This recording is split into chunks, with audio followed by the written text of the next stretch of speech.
ইনশাআল্লাহ পাবো কি করবো মেরে মহোদয় এর দ্বারা হবে কি? আসলে এটা কি জানেন, এই মাসটা হচ্ছে ট্রেনিং এর মাস। কিছু মাস ট্রেনিং, তরবিয়াত, তরবিয়াতের মাস। তরবিয়াতে কষ্ট লাগে, মনের চাহিদা, নফসের চাহিদার খেলাফ কাজ। পরওয়ারিশ তো সকলে করে দেয়, পরওয়ারিশ কিন্তু মানুষটা ছেলে বলে যে পরওয়ারিশ করে, লালন পালন করে না।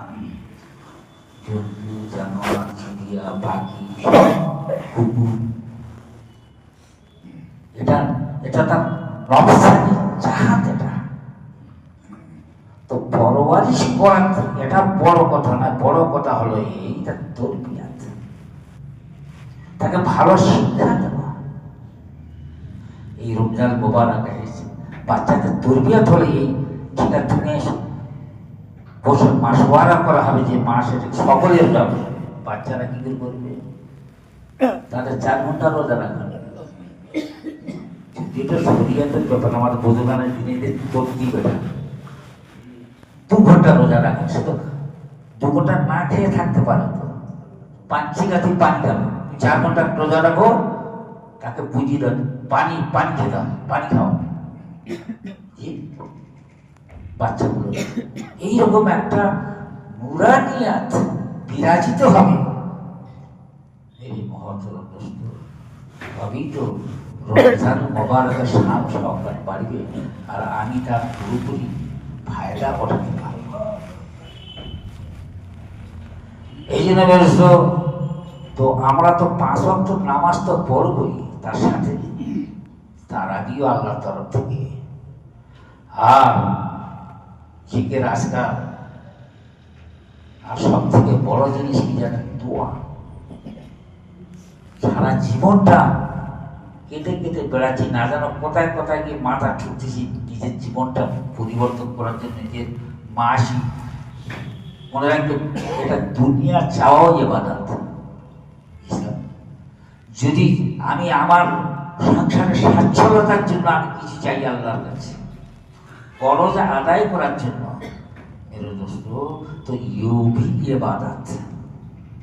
একটা কথা আমরা খেয়াল রাখি মেরে দোস্ত, যে হারাম কাজ কারবার থেকে আমরা দূরে থাকি, হারাম লোকমা থেকে এই মাসে আমরা হেফাজত থাকি। কারণ হারাম খানে বলা, শরিয়াত হারাম বলতে শরিয়াত বিরোধী যে সমস্ত কাজগুলো আছে, শিক্ষা করা প্রতিটি নর নারীদের ফরজ করা আছে। যে হারাম লোকমা যদি এসে যায় মেরে দোস্ত, তার ইবাদত কবুল হবে না, তার ইবাদত কবুল হবে না। অন্তত আমি যদি জানি যে আমার এই তরিকা ছাড়া আর কোনো রাস্তা নেই, তো রমজান মাস আগে আসার আগে আগে আমার খরচের মোতাবেক আমি ধার করে নিই। কি করে নিই? যেন আমার পুরো মাসের যেন ও হালাল পয়সা, রমজানের পরে তার চুকিয়ে দিলাম, যে আমার হালালটা যেন আমার পেটের মধ্যে এসে যায়। রমজানের মোবারকে যেন আমার দিল জানি হারামের দ্বারা খারাপ আর ইবাদত করে যেন বাঞ্চাল না হয়। কথাটি বুঝে আসলো কি আপনাদের? এই জন্য ব্যবসা বাণিজ্যের মধ্যে, লেনদেনের মধ্যে হালাল তরিকা ইখতিয়ার করো। আল্লাহ তো বরকত বলা মাস। থোড়া সামান্য আমদানি আছে, আল্লাহর মধ্যে বরকত দেবে।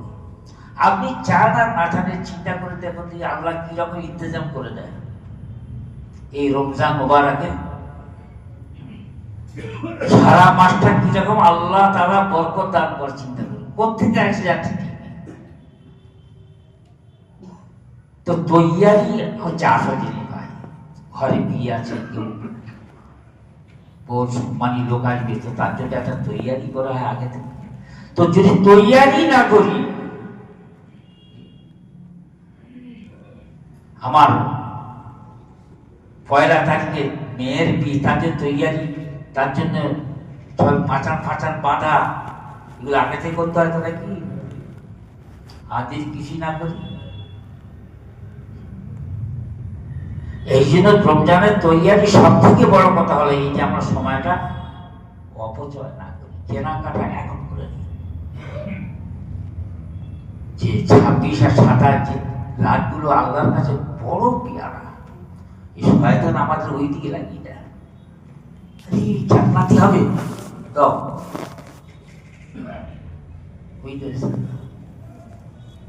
স্ত্রী ধরলো একটা বাহানা, এই করতে হবে, এই দিতেই হবে।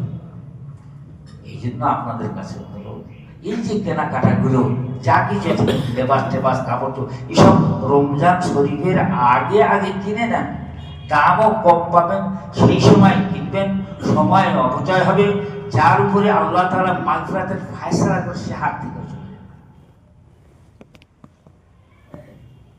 ইনশাআল্লাহ এই মাসটা আমরা এইরকম যেন শুধু আল্লাহর স্মরণে আমরা অতিবাহিত করি। কি বলি ইনশাআল্লাহ?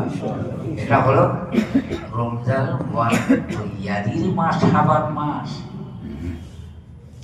আর ফজিলত যে কত কি আছে সেটা পরে আলোচনা হবে বা কিতাব। আপনার ঘরে একটা ফজর রমজান রাখুন, এই মাসের কি এর গুরুত্ব। হযরত শাইখুল হাদিস হযরত জাকারিয়া রাহমাতুল্লাহ আলাইহি লেখা এই ফজর রমজান প্রত্যেক ঘরে একটা করে হাদিস পড়ুন, বাচ্চাদের নিয়ে পড়ুন যে রোজা রাখলে কি সওয়াব আছে, রোজা রাখলে খোদার তরফ থেকে কি এতাব আছে। কত দাম? আর 8-10 টাকা হয়তো দাম নেবে ফজরের গোলা, চন্দননগরের মার্কেটে পাওয়া যাবে। তবে ইনশাআল্লাহ সবাই আর প্রত্যেক দিন একটা করে হাদিস, যদি নাও সময় হয় তো একটা করে হাদিস পড়ে সকলের শোনায়, ইনশাআল্লাহ এতে সবাই মতামত যাবে। আল্লাহ আমাদের সবাইকে তৌফিক দান করুন, আর দোয়া করুন যেন আল্লাহ জাল্লা শানহু আমাদের রমজানকে পাইয়ে দেয়। এখনো 12-13 দিন বাকি আছে।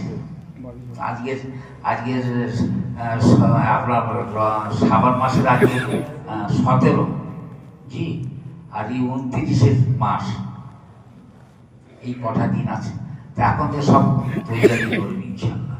ওমা আলাইনা ইল্লাল বালাগ। আসসালামু আলাইকুম ওয়া রাহমাতুল্লাহ।